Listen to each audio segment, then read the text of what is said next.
Bonjour, c'est la 163e revue de la semaine, et maintenant, hop, on met le générique.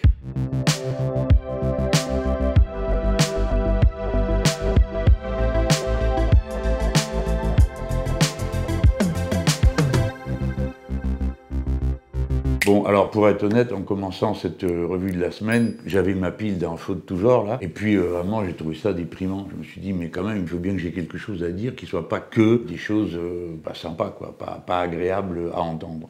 Alors je promets de faire un effort et de chercher maintenant systématiquement, chaque semaine, à trouver quelque chose à mettre en valeur. Là, j'ai un peu fourragé dans tous les papiers qui m'entourent, et j'ai trouvé comme ça 3 sujets qui m'ont fait sourire. Le premier, c'est que on a nommé les 3 personnes, les 3 Européens qui vont aller dans la station spatiale internationale. Et dans les 3, il y a 2 femmes, et il y en a une en particulier, c'est une Française, Sophie Adno. C'est un officier de l'armée de l'air dans notre pays, puisqu'elle a 3000 heures de vol en hélicoptère déjà. Donc c'est quelqu'un qui est bien costaud, quoi, dans sa branche. La preuve, c'est qu'elle a réussi à gagner derrière 22 000 candidatures qui avaient été déposées pour aller dans l'espace. Pourquoi je vous parle de ça? Parce que moi, ça me donne le sourire. Je veux dire que quand tout le reste est moche, il te reste une chose qui te rend joyeux, c'est de penser que l'humanité est l'humanité. C'est-à-dire que voilà, il y a un endroit au moins dans la réalité qu'est la nôtre où la nationalité devient secondaire, où le genre devient secondaire, et où il reste juste des êtres humains en train de faire un truc incroyable qui s'appelle l'exploration de l'espace. Cette femme, eh bien, elle va faire partie de l'exploration de l'espace. Et comme je sais qu'il y en a beaucoup qui disent « Oh, il pleurniche, ça sert à rien, ça coûte cher, alors qu'il y a déjà tellement de problèmes », c'est tout à fait vrai. Mais l'espace, c'est pas un problème, c'est une solution. Et c'est d'ores et déjà une solution pour des milliers, des milliers et des milliers de choses de notre quotidien qui dépendent de la présence des êtres humains dans l'espace et qui ont modifié notre manière de vivre. Le deuxième sujet qui m'a tiré le sourire, c'est le bilan qui a été fait de ce que coûtent et de ce que rapportent les étudiants étrangers. Alors pourquoi je vous parle de ça? Parce que l'étudiant étranger, c'est le fantasme du xénophobe. Il soupçonne tout le temps, des tas de gens d'aller se cacher dans les facultés sous prétexte d'être étudiant, de rien faire et de profiter, gna gna gna, de la situation. En réalité, ça ne se passe pas du tout comme ça. Quand quelqu'un vient étudier en France, qui c'est qui fait la bonne affaire? Ce sont les Français. Pourquoi? Parce que quelqu'un qui vient étudier en France partage davantage encore que la langue commune. Il partage les choses qu'on lit ensemble, les choses qu'on étudie, les manières de faire, les modes d'emploi et le reste. Donc déjà, ça, il ne faut pas raconter d'histoire, c'est un avantage pour le pays d'accueil. D'ailleurs, quand il y a trop d'étudiants qui vont étudier chez les autres, on a des raisons de s'inquiéter, parce que ça veut dire qu'on n'est plus tellement intéressant sur le plan de tout ce qui compte dans la vie des pays, des nations, des métiers, des performances techniques. Mais là, le beau sujet, c'est que les étudiants étrangers, ce fantasme du xénophobe ravagé, eh bien, il coûte, mon Dieu, il coûte quelque chose comme 3 milliards d'argent public qui sert à, en quelque sorte, leur éducation, comme pour n'importe quel autre étudiant français, mais les étudiants étrangers apportent 5 milliards à notre pays. Donc, les étudiants étrangers, loin d'être la catastrophe que les xénophobes croient pouvoir pointer du doigt, c'est l'inverse, c'est une super bonne affaire. Mais le troisième aspect de la bonne affaire que représentent les étudiants et les étudiantes étrangères, c'est que ça se trouve qu'en plus, on les aime beaucoup. Et quand ils sont là, la vie est plus joyeuse, je le signale par parenthèse, et puis ça nous ouvre des fenêtres sur le monde. Alors on leur dit 3 fois merci, puisqu'il y a 3 bonnes raisons de se réjouir de leur présence parmi nous. Et puis le dernier élément qui m'a fait là franchement rigoler, c'est l'aile gauche de la Macronie. Moi j'adore. Alors d'accord, la Macronie, c'est le rassemblement de tous les traîtres de tous les partis. Ils sont partis d'un petit peu de tous les côtés, puis ils ont fait l'organisation macroniste. Alors il y en a de droite, il y en a qui venaient du Parti Socialiste, des Verts, enfin bon, il y en vient de partout. Et sauf des Insoumis, évidemment. Ce qui m'a fait rire, c'est que j'ai vu qu'ils avaient tenu des réunions. Alors il y a 3-4 groupuscules, ils n'arrivent pas à se mettre d'accord, mais ils se mettent pas d'accord, mais ils donnent quand même des leçons aux autres. Et alors vous avez le robot là, qui s'appelle Dussopt, qui est un traître quand même de première grandeur. Celui-là, je l'ai vu mener la bataille sur les bancs du Parti Socialiste contre le budget de Macron. À la fin de la semaine, il votait contre le budget. Au début de la suivante, il était ministre de Macron. C'est vous dire la fermeté des convictions de ce genre de gars. Et alors lui, il dit oui, ce qui était un bloc, on est content de le savoir, homogène, comme on est content, maintenant commence à s'effriter. Donc le gars, il est à la tête d'un groupuscule et il rêve de voir se décomposer la NUPES. Bon, il a encore perdu une occasion de se taire, parce que c'est pas du tout ça qui se passe. Et ça me permet de dire un mot d'un événement politique qui a eu lieu, qui lui aussi m'a rendu joyeux, c'est le congrès des Verts. Alors ils ont voté, hein, c'est la première partie de leur congrès à Europe Écologie Les Verts, si j'ai tout bien compris. Dans ce vote, eh bien, la majorité, la motion qui est arrivée très nettement en tête, parce qu'ils procèdent comme ça pour désigner leurs organes, hein, dirigeants, ils votent par motion, bon, eh bien, est une motion qui a mis en très nette minorité une autre motion qui, elle, prétendait tourner le dos à la NUPES. Donc on a une majorité qui est constituée aujourd'hui à Europe Écologie Les Verts par des gens qui considèrent que la NUPES est le bon cadre d'action. Alors évidemment, bon, tout le monde est pour rediscuter, renégocier, bon, tout ça, pourquoi pas. Mais en tout cas, c'est un état d'esprit plus positif que de dire on n'en veut plus, on casse tout, on se met à distance, on recommence à jeter des pierres d'un balcon à l'autre. Donc je trouve que c'est une très bonne nouvelle parce que dans cette histoire, le projet, l'idée NUPES, qui nous appartient à tous, hein, sort renforcé. Alors j'en profite pour dire que justement, cette NUPES, elle a tenu bon et elle s'est bien battue au cours de la niche parlementaire des députés insoumis. Une niche parlementaire, c'est un jour dans l'année, pour chaque groupe, on a le droit de définir l'ordre du jour de l'Assemblée. Donc vous venez avec vos propres propositions, et puis vous les soumettez au débat. Alors la nôtre, elle a été particulièrement dense et très commentée dans les médias audiovisuels. C'est pour ça qu'on considère que de toute façon c'est un succès, parce que ce qui est important, c'est aussi de capter l'attention du public. C'est normal que ça se passe comme ça. Mais dites donc, je ne vous dis pas comment il a fallu manœuvrer. Parce qu'il y avait deux textes qui posaient des problèmes sans fin à toute une partie de l'hémicycle, qui vraiment posaient des problèmes indébrouillables pour eux. C'est un texte pour interdire la corrida, qui était présenté par Aymeric Caron, qui est un député qui est apparenté au groupe LFI, c'est un des nôtres, et qui présentait cette proposition de loi. Et il l'a fait avec beaucoup de talent, parce que ça a amené le débat sur la place publique, cette histoire de corrida. Évidemment, on nous a dit « Ah, si vous interdisez la corrida, on ne pourra plus élever les taureaux, la culture va disparaître. » Non, ça a été complètement bidon, puisque ce qu'il s'agissait d'interdire, c'est un de ce qu'on appelle des jeux taurins, je ne vois pas très bien en quoi c'est un jeu, qui consiste à torturer et à mettre à mort un taureau. Mais il y a bien d'autres jeux taurins dans lesquels il n'y a pas de torture, il n'y a pas de mise à mort, et il n'était pas question de les interdire. Donc vous voyez que c'était un sujet, bon là simplement la manière avec laquelle j'en parle, vous voyez déjà qu'on est au milieu de très grandes tensions. Moi je reconnais humblement que ça n'a pas toujours été mon avis dans le passé, je ne voyais pas quelle importance il y avait, et puis j'ai été convaincu, on m'a convaincu, on m'a dit mais tu peux pas parler comme ça, tu peux pas t'en fiche, faut que tu t'y intéresses, faut que tu comprennes, etc. Et comme moi je viens du sud de la Méditerranée, si vous voulez, c'est un peu la bêtise, quoi. Vous êtes habitué à un truc, alors vous finissez par croire que c'est normal. Mais non, c'est rien de normal de faire ça. Donc moi, j'ai été convaincu. Ça compte pas, puisque je votais pas, je suis pas député. Mais je veux le dire parce que y a des gros malins qui ont dit « Ah, dans le passé, Mélenchon n'était pas de cet avis. » Bah oui, il y a que les moules qui changent pas de place. Moi, je change de place dans ma tête quand j'évolue sur toute une série de sujets. J'ai évolué sur plein de sujets et je l'assume. Je l'assume, c'est un grand mot. Je veux dire, c'est normal, c'est la vie qui fait que vous changez de point de vue quand les arguments vous ont convaincu de penser autrement que ce que vous pensiez avant. Et heureusement, parce que c'est aussi à ça que servent les débats, les argumentaires, les raisons des autres. Ça ne veut pas dire qu'il faut changer sur tout, mais on écoute et puis on peut changer son point de vue. Mais alors le problème, c'est qu'il y avait premièrement ce texte qui rendait fou la droite, l'extrême droite et la Macronie, qui avait prévu des centaines d'amendements pour empêcher que le texte aille au bout. Alors pourquoi ça? Je vous explique. La niche parlementaire, c'est comme Cendrillon. Hein. À minuit, quick, ça s'arrête, c'est terminé. Si vous êtes au milieu d'un texte, c'est fini, on va pas au bout, ça s'arrête. Ça s'arrête, point, ça y est, c'est fini, c'est plus vous, et votre carrosse devient une citrouille, vous retournez être un groupe d'opposition, alors que jusque-là, vous étiez le groupe qui propose ces textes de loi. Donc les macronistes avaient trouvé cette idée avec les autres de présenter plein d'amendements pour empêcher que cette discussion aille au bout. Et donc, on avait calculé que si tous les amendements qui avaient été déposés étaient discutés un par un, il y en avait pour 2 jours de débat, donc c'est pas la peine. Et donc on a dû, franchement, ça nous a fait mal, hein.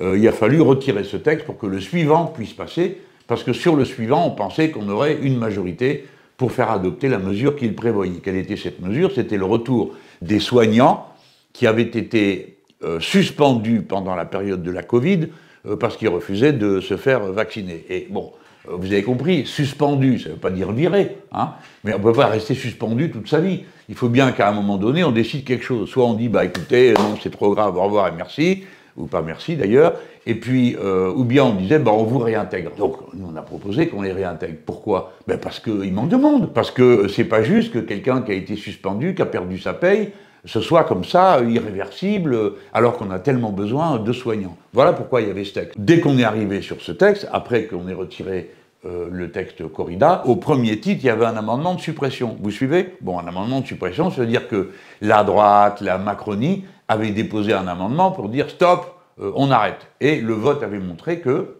surprise, en effet, nous étions majoritaires, c'est-à-dire que des gens étaient d'accord pour voter cet amendement. Donc à partir de là, on savait qu'on avait gagné. Eh bien, la Macronie a mis des paquets et des paquets d'amendements pour empêcher que la décision soit prise, que le vote ait lieu. Alors, ça a énervé beaucoup de monde, mais en particulier tous les élus d'outre-mer, qui ont eu l'impression qu'ils comptaient pour rien, que tout ce qu'ils avaient à dire, eux, sur le sujet, n'était pas écouté ni pris en compte. Et qu'est-ce qu'ils avaient à dire, eux? C'est que ce type de suspension, outre que ça a mis des dizaines, des centaines de familles dans la difficulté dans les outre-mer, familles des soignants, mais c'est surtout que ça a complètement désorganisé tout le système de soins. Parce que tout d'un coup, je prends l'exemple de la Guadeloupe, c'était 600 personnes qui avaient été virées du circuit suspendu, du circuit soignant. Donc il n'y a plus rien qui marche. Alors il faut être raisonnable, même si ça ne fait pas... ceux qui avaient décidé ça ne sont pas très contents, mais au moins qu'ils redeviennent raisonnables, qu'ils comprennent que ça ne peut pas aller si, quand en Guadeloupe, en Martinique ou en Guyane, où vous voulez dans les Outre-mer, comme le système de santé s'est effondré, il faut envoyer les gens se faire soigner ou se faire hospitaliser dans l'Hexagone. Mais dites dans l'Hexagone, vous comprenez ce que ça veut dire, c'est fort loin. Et puis ça veut dire que vous n'avez pas de famille, il n'y a personne pour s'occuper de vous, pour être là. C'est un crève-cœur.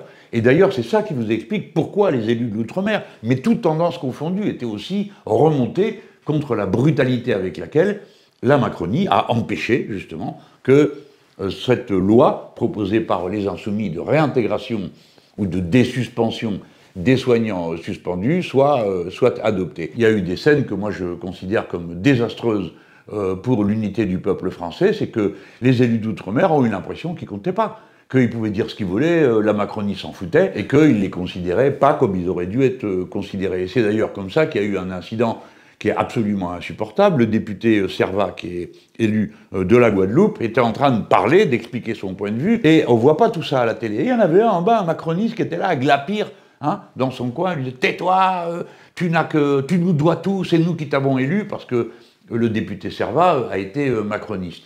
Et à un moment donné, Servat, qui était continuellement interrompu, fait une réponse un peu vive, parce qu'il connaît l'autre, et lui dit « Tu vas la fermer ». Ce qui est terrible, c'est qu'on a eu l'impression que c'était Servat qui avait provoqué l'incident. Non, celui qui a provoqué l'incident, c'est la personne grossière qui n'arrêtait pas de lui dire « Comme on t'a fait élire, tu dois faire ce qu'on te dit ». Or, il faut que tout le monde le sache, en ceux qui m'écoutent. En France, le mandat impératif, ça n'existe pas. C'est-à-dire que personne n'a le droit de dire à un élu comment il doit voter de force. D'accord? C'est comme ça. Le mandat impératif n'existe pas. Et si jamais vous essayez d'impressionner un élu pour lui faire faire quelque chose qu'il n'a pas l'intention de faire, c'est vous qui êtes puni par de la prison et par des amendes extrêmement importantes. Donc là, s'il a fallu montrer quelqu'un du doigt, c'est la personne qui a dit à Servat, tu n'as pas à parler, tu nous dois tout, etc. Parce que ça s'appelle une menace. Je le dis d'autant plus tranquillement que M. Servat n'est pas membre du groupe La France Insoumise. Il est membre d'un autre groupe qui s'appelle Lyotte, qui rassemble des élus venus de divers groupes, mais c'est pas un groupe de La France Insoumise. Donc je le dis d'autant plus tranquillement, le traitement qu'a subi M. Servat ce jour-là est absolument indigne, et LREM aurait bien fait de présenter des excuses à M. Servat, parce que c'est le minimum de ce qui lui était dû. Enfin bon, vous avez compris, comme on a retiré le texte Corrida, on a pu passer le texte suivant, mais on n'a pas pu aller au bout, et à minuit, eh bien la discussion a été interrompue. Tout le monde est d'accord pour dire que c'est un fait sans précédent dans l'histoire de la Ve République. C'est la première fois que c'est le gouvernement qui fait de l'obstruction contre des parlementaires. C'est-à-dire qui pousse, qui présente toutes sortes d'amendements gouvernementaux ou qui intervient interminablement pour faire durer le débat. Et c'est évidemment d'une totale déloyauté, c'est évidemment une transformation du sens des institutions telle que la Constitution a été voulue. Alors nous, on est pour la Sixième République, mais on demande quand même que les aspects qui rendent service actuellement, ils soient respectés. C'est pas ce qu'a fait la Macronie. J'en ai pas fini avec la Macronie parce qu'il faut que je parle de leur chef, c'est-à-dire M. Emmanuel Macron lui-même, le président de la République. Alors lui, je sais pas ce qu'il lui prend, mais là à nouveau sur YouTube, en train de faire une espèce de revue de la semaine comme moi, et peut-être qu'il est jaloux, et il a reparlé d'écologie. Bon, très bien, pourquoi pas, hein. Mais c'est comme ça, soudain, sans prévenir personne, dans cette intervention, il dit, ben voilà, qu'il a décidé de mettre 10 RER dans les métropoles en région. Alors personne n'est au courant, ni le ministre des Transports, ni les autres ministres, ni la Première ministre. Il a décidé ça tout seul devant la caméra de YouTube. Et évidemment, tout le monde dit, ah bon, il veut 10 RER, mais où? Alors ça c'est pas dit. Qui c'est qui va payer? Ça c'est pas dit non plus. Alors on est partagé entre l'envie de rigoler et de se dire, mais il annonce n'importe quoi pour se rendre intéressant, et puis sinon une certaine... comment dire, indignation, quoi. Enfin, c'est quoi ce truc? Pourquoi 10 RER? Où? Comment? Payé par qui? On a le droit quand même de savoir. On ne sait rien de tout ça. Il a décidé ça tout seul. Alors, pendant qu'on parle de transport, moi, au lieu de l'entendre parler de RER, j'aurais préféré qu'il va un jour construire, je ne sais pas où, moi, j'aurais préféré qu'il parle des RER qui existent, et notamment du RER B, en région Île-de-France, parce que nous sommes 12 millions dans cette région, et nous avons besoin d'un deuxième tunnel pour faire passer de manière fluide les RER. Si vous voyez dans quelles conditions on est traité en région Île-de-France quand on monte dans le RER B à partir d'une certaine partie du trajet, ou dans certaines lignes de métro comme la ligne 13, parce que tout ça maintenant aujourd'hui c'est bondé. Bondé parce qu'il y a moins de trains qu'il y a eu dans la période précédente avant le Covid. Donc tous les jours, continuellement, c'est les gens passer les uns sur les autres, dans ce transport en commun, dont le prix va lui aussi exploser. Le pass Navigo coûte plus cher, le billet de métro coûte plus cher, et on est de plus en plus maltraité dans ces transports en commun. Alors ça c'est la vie quotidienne en Macronie, c'est-à-dire que progressivement il n'y a plus rien qui marche. Tout s'en va en petits morceaux, et lui il fait le zazou à dire on va faire 10 RER, eh ben voyons, pourquoi pas. Hein. Mais la réalité, c'est pas qu'on est en train de faire 10 RER, c'est que le RER qu'on a, il marche moins bien, et il n'y a personne pour le réparer. Et c'est l'hypocrisie absolue, parce que quand nous, on avait fait voter un amendement qui disait qu'on mettait 3 milliards de plus dans les transports, c'est les macronistes qui, en passant le 49.3, on virait tout ce qu'on avait fait voter. Vous entendez bien, les gens? On l'avait fait voter. Donc le 49.3 a effacé une décision de l'Assemblée nationale.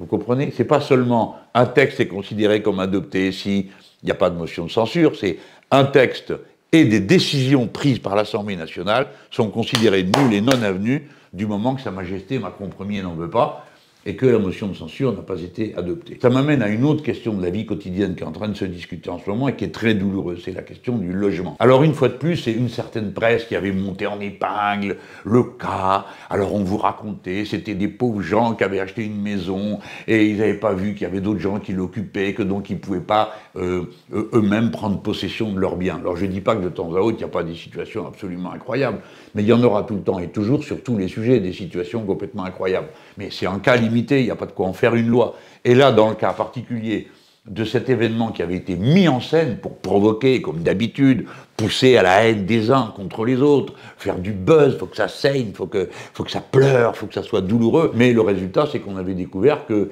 les gens qui avaient acheté la maison en question l'avaient achetée en dessous du prix du marché, parce que précisément, elle était déjà occupée par quelqu'un. Mais je laisse ça de côté, c'est juste pour vous mettre en garde. Si vous avalez tout rond toutes les histoires qu'on vous raconte, il est clair qu'à la fin, vous vous faites mener par le bout du nez. Et là, c'est pour faire quoi? C'est pour chasser plus vite les gens qui ne peuvent pas payer leur loyer. Alors, écoutez-moi bien. Il y a 1000 millions de situations différentes dans la vie qui peuvent faire qu'une famille ne peut pas payer son loyer. Alors, évidemment, la personne qui possède l'appartement peut dire, ben moi je suis floué parce que moi, c'est mes économies que j'ai mis là-dedans pour avoir un loyer. Bon, ben, alors est-ce qu'il y a une solution à ce problème? C'est-à-dire, vous louez à quelqu'un, il arrête de payer, qu'est-ce qui se passe? Eh bien, la solution, elle existe. C'est d'avoir une assurance universelle. C'est-à-dire que quand le locataire ne paye plus, eh bien, ce n'est pas le propriétaire qui est la victime de la situation, puisqu'il est remboursé par une assurance. Et à ce moment-là, c'est à l'État de faire face. Pourquoi? Parce que si quelqu'un est dans un logement, ne paye plus son loyer, il peut y avoir plein de raisons. Il ne faut pas toujours penser que c'est des gens méchants, qui ne veulent pas payer, qui espèrent voler, etc. Je ne vous dis pas qu'il n'y en a pas un sur je ne sais pas combien qui sont dans ce cas-là, mais ce n'est pas la règle générale. Les gens qui ne payent pas le loyer, ils sont pris à la gorge, ils ne savent plus quoi faire. Et puis il y a la famille, il y a les enfants, des fois il y a les parents. Alors tout ça, pouf, tout le monde dehors. Et personne ne se soucie de savoir où ils vont aller. Et ça, au moment où il y a déjà 4 millions de personnes mal logées, où il y a 42 000 enfants dans la rue, dans ce pays, qui n'ont plus de domicile fixe. Vous vous rendez compte de la situation? Là, on va l'aggraver. Comment ils ont aggravé? C'est mesquin, c'est petit, c'est bas.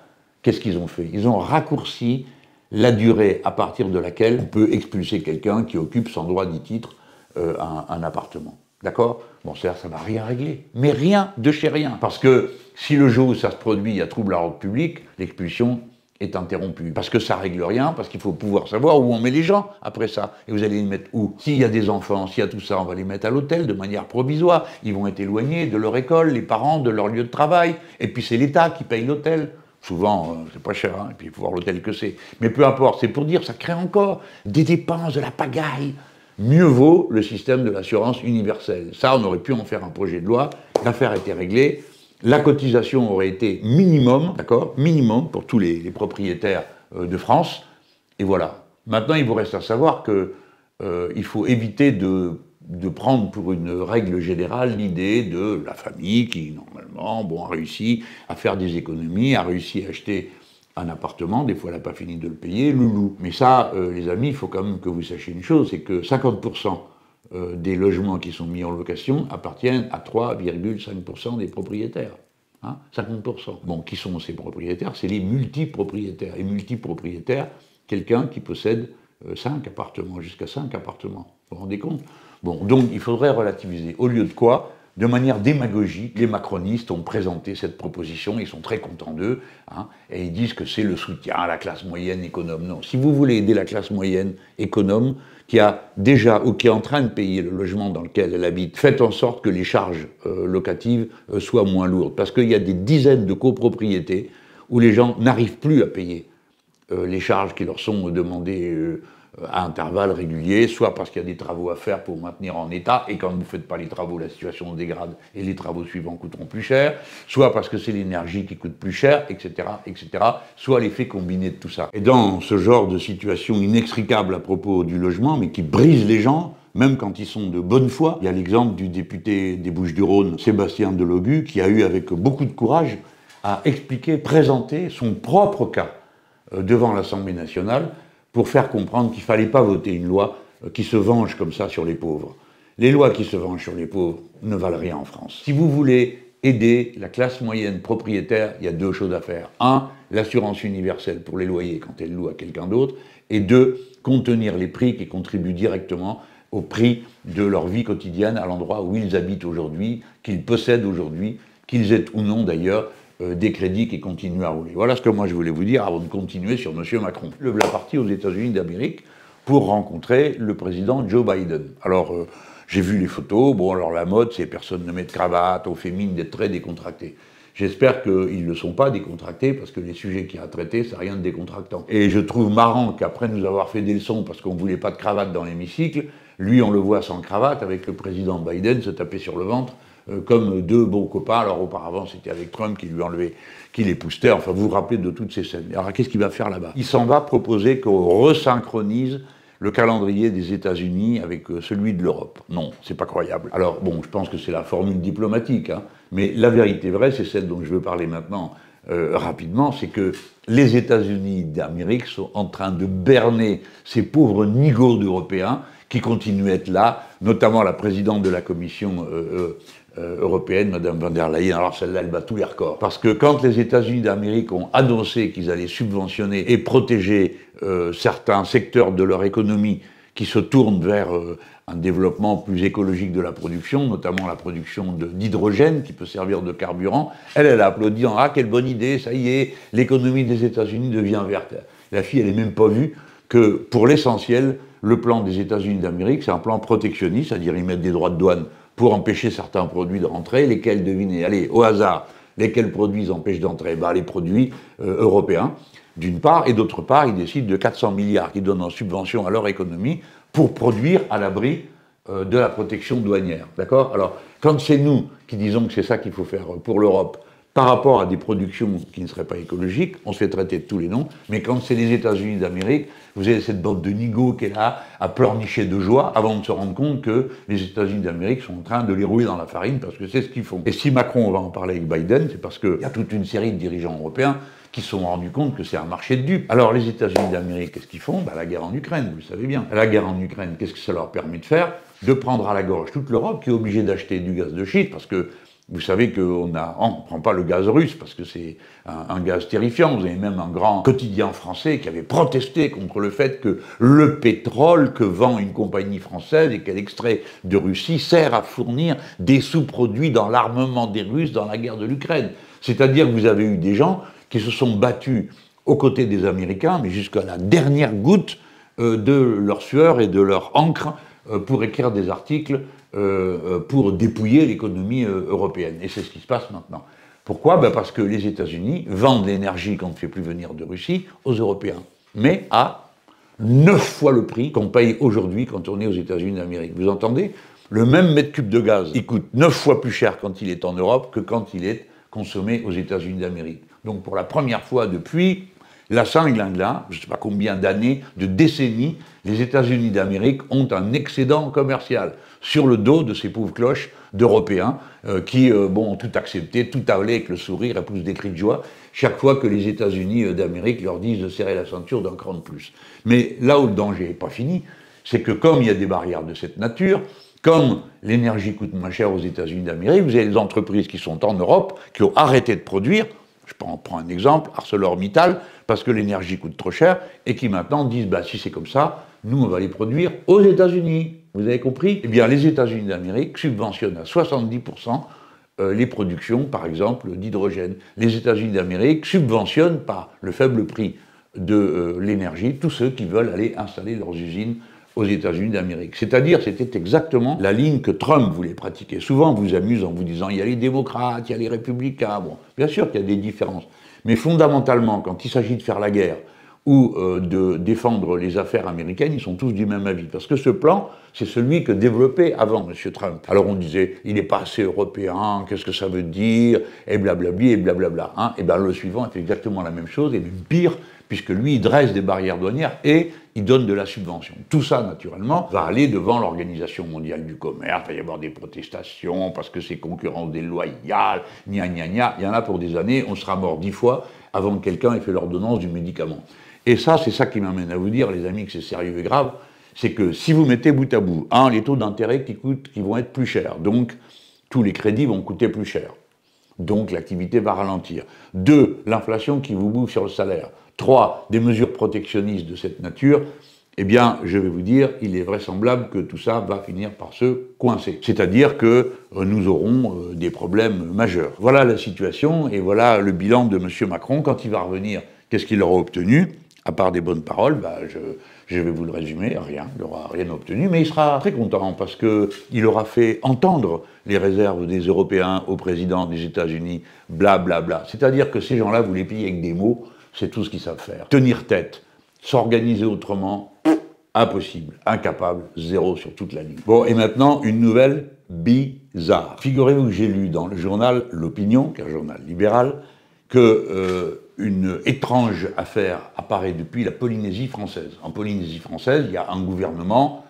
qui est autonome sur toute une série de sujets, d'accord? Et il y a un président de la Polynésie française qui est élu. Le président de la Polynésie française, il a fait 2 mandats. Il a donc demandé, est-ce que j'ai le droit d'être candidat pour un 3e mandat? Et le Conseil d'État lui a répondu, si vous avez fait 2 mandats pleins, c'est-à-dire 2 fois un mandat de 5 ans, vous ne pouvez pas. Mais si vous n'avez pas fait 2 mandats pleins, vous pouvez être candidat une 3e fois. Ça tombe bien, il n'a pas été ce président pendant 2 mandats complets. Il y a un de ces mandats où il manque plusieurs mois.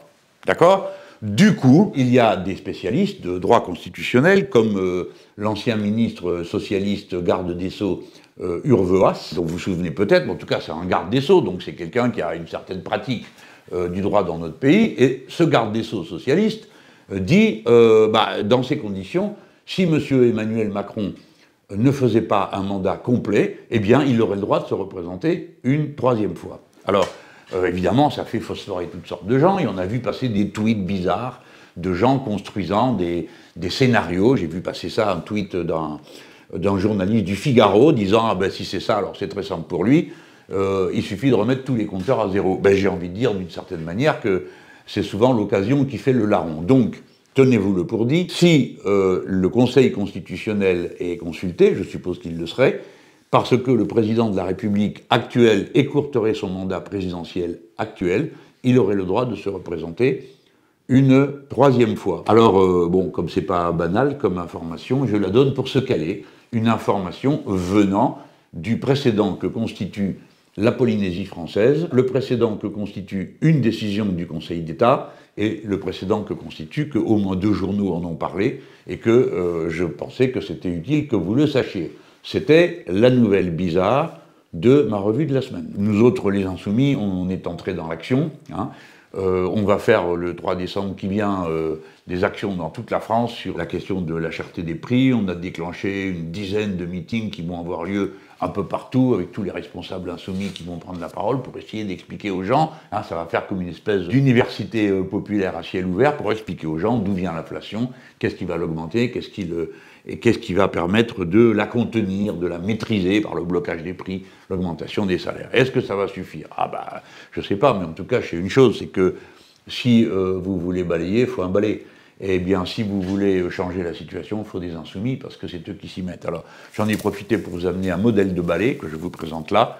C'est le balai citoyen. Il m'a été offert au Burkina Faso par les gens qui participaient au balai citoyen et qui avaient obtenu le départ du dictateur de l'époque, M. Blaise Compaoré, et l'élection ensuite d'un président qui avait été élu tout à fait normalement et que les militaires de son pays ont viré. Alors depuis, le balai citoyen, il est sans doute toujours là, au Burkina. J'adresse une pensée amicale, fraternelle, à mes amis du Burkina. Je sais que certains ont payé leurs audaces et leur,